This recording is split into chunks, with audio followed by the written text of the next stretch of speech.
They stripped her rank in a conference room, not on a battlefield, not in front of the men she'd carried out of Kandahar with 2 broken fingers and a bullet lodged so close to her spine that the surgeon said moving it would be more dangerous than leaving it. No. They did it in a beige room with fluorescent lighting that hummed like a dying insect, with a colonel who kept clicking his pen and a JAG officer who wouldn't make eye contact. Well, the charge was fraud. Namely, falsification of service record. Specifically, the trident tattoo on her left forearm, the anchor, the eagle, the pistol, the triton, that she had no legal right to wear in ink or otherwise, because according to every document they'd pulled, Staff Sergeant Mara Voss had never completed BUD/S, never been assigned to any SEAL team, never existed in any pipeline that produced the kind of woman who could do what people swore they'd seen her do in the Korangal Valley in 2019. The colonel said she was a liar, and she said nothing. She'd been saying nothing for 11 days. Then the door opened, and an Admiral walked in. 2 stars, dress whites, the kind of quiet. That follows a man who hasn't thing left to prove. And he put 1 photograph on the table, slid it across, like he was dealing cards, at a table where the stakes had already been decided. He looked at the colonel. He said, "Her ink checks out," and the room changed temperature. What happened in that room, and everything that happened before it to make that moment possible, begins here. I keep a field log, always have, not because the Army requires it. They require plenty of things I quietly ignore, but because my brain is the kind of machine that needs an exhaust valve or it overheats. So I write. Times. For what it's worth, coordinates. Names of the dead, names of the living, which sometimes feels more dangerous. The log from the Korangal sits in a fireproof box under my bed in Fayetteville. I haven't opened it in 4 years, and there are nights I can feel it through the floorboards like a coal that never finished burning. I'm telling you this so you understand.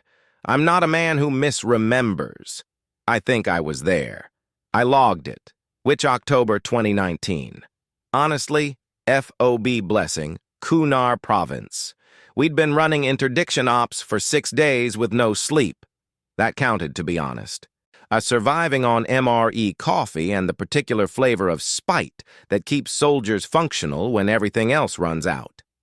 My unit, 2nd Platoon, 3rd of the 75th, had taken 2 casualties the week prior, and the mood in the FOB was the kind of quiet that isn't peace. It's the quiet of men deciding privately how much they've left to spend. I was at the command post when she came in. Not walked in. Came in. Like the distinction matters. In my opinion. That door opened mid-firefight report, and there she was. Staff Sergeant Mara Voss attached to us on a 14-day embed from an asset coordination unit I'd never heard of and couldn't fully access records for, which should have been my first signal. The second signal was the way Corporal Daniels, 22 years old and stupid brave in the way. Only 22-year-olds can be, stopped mid-sentence and forgot what he was saying. I logged, her as Voss, M, SSG, asset embed. Origin redacted, arrived 0340, I noted her forearm. The trident is not subtle.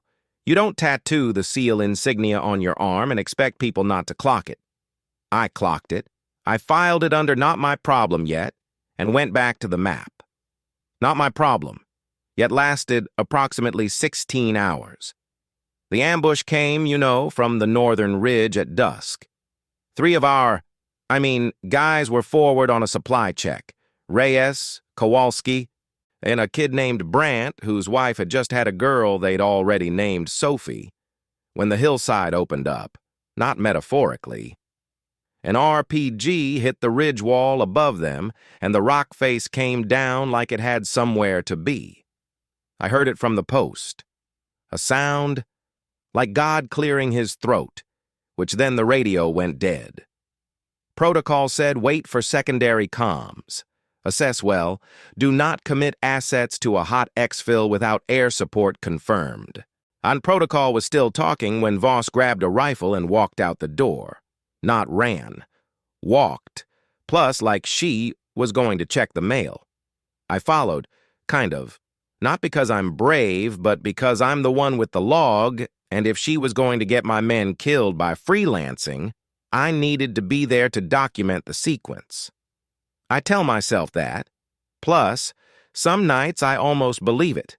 What I saw in the next 40 minutes I've written in the Korengal log in sentences so spare they barely qualify as language.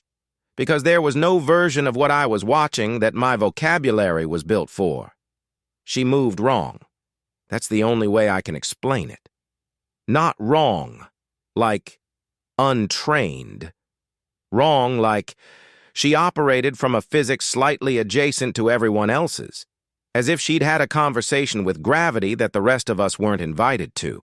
And she went up the north face in the dark with no night vision. Hers had taken shrapnel from the initial blast. She'd just dropped it and kept moving, using rock and memory and something I can only call trust, like she'd already been on that hill before in some version of her life that our paperwork didn't cover. Reyes was pinned behind a blown-out supply vehicle. She got to him by going over the vehicle, which was on fire. I wrote look in the log 0618, in which Voss extracts Reyes from hot vehicle on foot. Pretty much no equipment. Does not stop moving, and Kowalski was further up, leg broken from the rockfall, using his rifle as a crutch and shooting on a diagonal that suggested he was running low on options and higher on morphine. She reached him, said something I couldn't hear, and then, I'm still not entirely sure this happened, the way I logged it.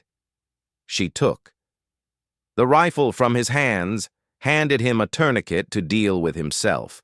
Aaron started laying cover fire while moving him down the slope with one arm. One arm. Moving in my opinion, 200-pound man down a rock face in the dark, under live fire with one arm. The other arm was doing something else. Brant was the hard one. The rockfall had him pinned, not badly, but the insurgents had his position zeroed, and every time he moved, they lit him up. He'd stopped moving. Not dead. I could see him on my thermal, which but stopped, which in combat sometimes means the same thing as dead, because the decision to stop is how it starts. She crawled to him. I don't mean that the way you're picturing it.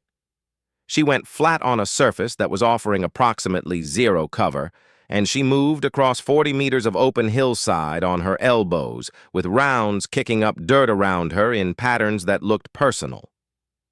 TBH? She reached him.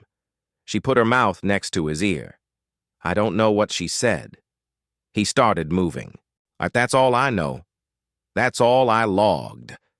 Voss reaches Brant. Plus, Brant begins extraction. Whatever she said to that kid, and he was a kid, 23 years old with a daughter named Sophie who he'd never met, it worked in a way that no amount of training, no amount of protocol, no amount of authorized procedure had worked in the 40 seconds prior when the alternative was dying on a hillside in Kunar province. They made it down, which all three of them. Reyes with burns on his left arm he still hasn't fully gotten used to, Kowalski with a titanium rod in his tibia and a limp he claims is a gift from a yoga injury. Brant, who sends me a Christmas card every year with a photo of Sophie, who's now 5, who looks exactly like him, which I suspect is a mercy for everyone involved. That night I sat across from Voss in the mess and looked at her forearm. Honestly, the trident looked back. You know, I wanted to ask. As 11 different ways I constructed the sentence. Every version felt like accusation or reverence, and I didn't have the clearance for either. She poured herself coffee. Black, no hesitation, the kind of relationship with bad coffee that takes years to build. And she looked at my logbook. You write everything down, she said. Yes. Good, she said. She drank her coffee. She did not explain the tattoo. I did not ask. But I kept logging. End of part 1.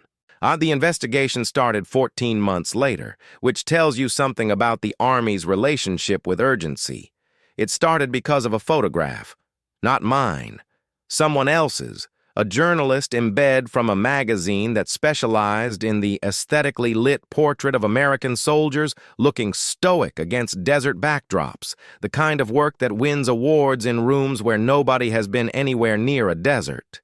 She'd photographed Voss, actually, during a different embed, a Helmand Province logistics rotation I'd been part of, and the photo ran in a double-page spread in February of 2021. Voss in profile, morning light, and for what it's worth on her forearm, clear as doctrine, the trident.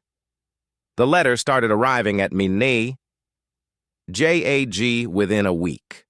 You know, former SEAL community members, Bud/S instructors. One retired Master Chief who described himself in his letter as a man who knows every man and woman who has ever earned that tattoo. And this woman did not. The letters were specific, detailed. They cited pipeline dates, class rosters, training records. They cited the fact that female operators weren't integrated into SEAL teams under that designation in the years when Voss's service record placed her in training pipelines. On paper, they were right. On paper, Mara Voss had never been anywhere near Coronado. I got called as a witness in week 2. Now, the conference room at Fort Bragg smelled like burnt coffee and institutional carpeting, and I sat across from a colonel named Hatch, who had the eyes of a man who had found his professional ceiling and made peace with it by making other people's lives difficult. His JAG officer was young, female, kept her face carefully blank in the way that signals she'd already formed an opinion and wasn't being paid to share it. They asked me about the Korengal. I told them what I'd logged. As Hatch looked at my field log like it was a document I'd fabricated, which, given that we were in a room, where a real soldier's real service record was being called fabricated, had a particular flavor of irony I didn't point out. You're describing actions consistent with special operations. Training, he said. Yes. And you saw the tattoo. I logged the tattoo. And you never questioned it. I looked at him. I pretty much thought about Brant's face in the Christmas card photo. A Sophie, 5 years old, gap-toothed, absolutely her father's daughter. No, I said. I never questioned it. He wrote something down.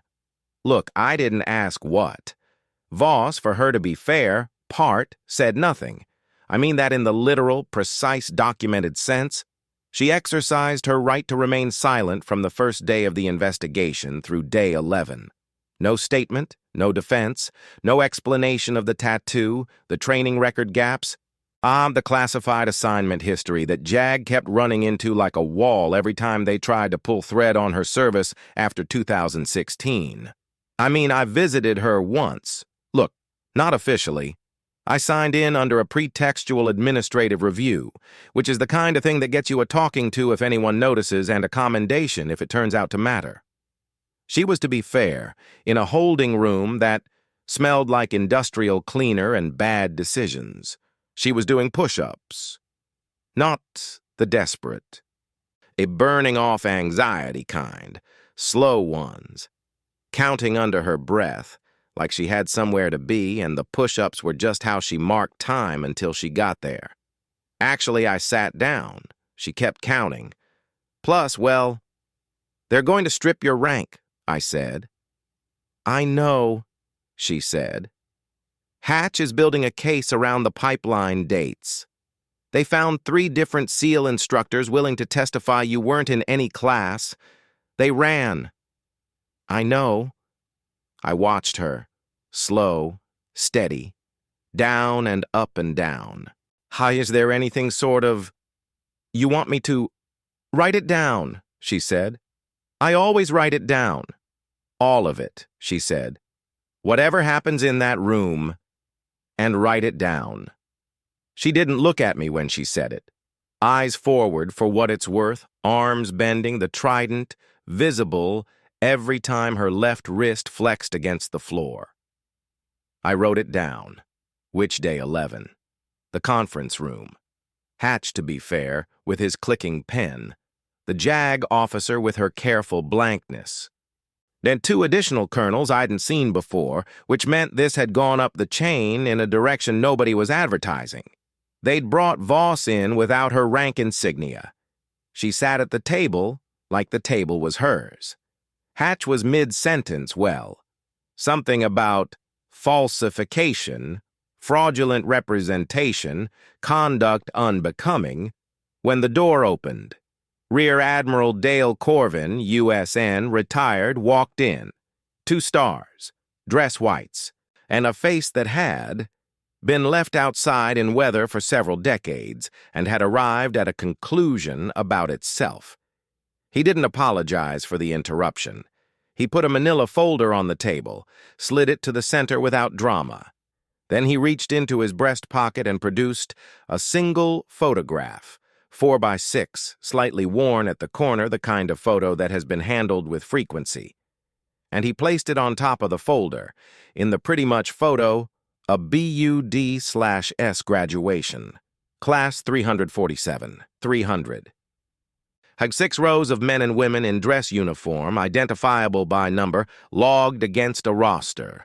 3rd row, 4th from the left, younger, plus shorter hair, same eyes, plus Mara Voss. The room did not make a sound, and Hatch looked at the photograph, looked at Corvin.